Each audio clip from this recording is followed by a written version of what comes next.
In the heart of the flourishing Igbo kingdom called Edima, nestled between thick forest and the winding river Uko that sang songs of the ancestors, Edima's palaces rose, not of stone, but of sun-baked clay, timber, and thatched roofs, their obis supported by carved wooden pillars crafted by masters, and the compound walls were molded from red laterite earth and decorated with sacred uli designs. In Edima power was life itself. The marketplaces thrived with young pyramids, pepper mounds, hand-dyed acquit cloth, and gourds brimming with fresh palm wine. The people, resilient, proud, and full of spirit, moved like the earth itself beat in their veins. The kings of Edima had ruled for centuries, feared and admired far beyond their borders.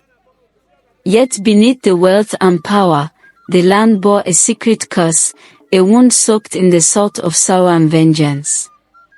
Centuries ago, the secret began with King Ekom the Ease, a ruler whose ambition burned brighter than any flame. His thirst for immortality in legend led him to make a fatal choice. King Ekom of Edima, desperate to expand his wealth and power, committed a grave sin. He lured and slaughtered 3 children of the river, the only heirs to the underwater kingdom ruled by the water goddess, Lomora. Their deaths echoed through the spirit realm like a scream in an ancient cave.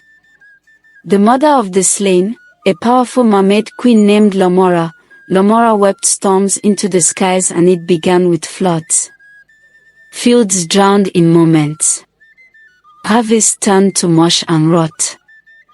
The river Uko, once gentle and generous, swelled with rage and broke its banks, swallowing entire villages. Then came the fire. As if the waters weren't enough, flames burst from the ground itself. Lightning raked across the skies in purple forks, setting homes ablaze in seconds. Edima, for all its power, could not stop the destruction. It flooded the lands in a fury. Rivers turned to fire, oceans rose with wrath, and Edima's soil became both gold-rich and cursed. Lomora's vengeance was absolute. She appeared in a great wave before King Ekom, her eyes like whirlpools of endless grief, and declared, "You have slain my children," she said, her voice thunder and wind. "You have ended my line. For your greed, your name shall carry the weight of a curse." King Ekom fell to his knees, trembling. "Forgive me," he cried. "I did not know." Lomora interrupted, "You knew. You saw innocence and chose murder. Your line shall suffer for eternity.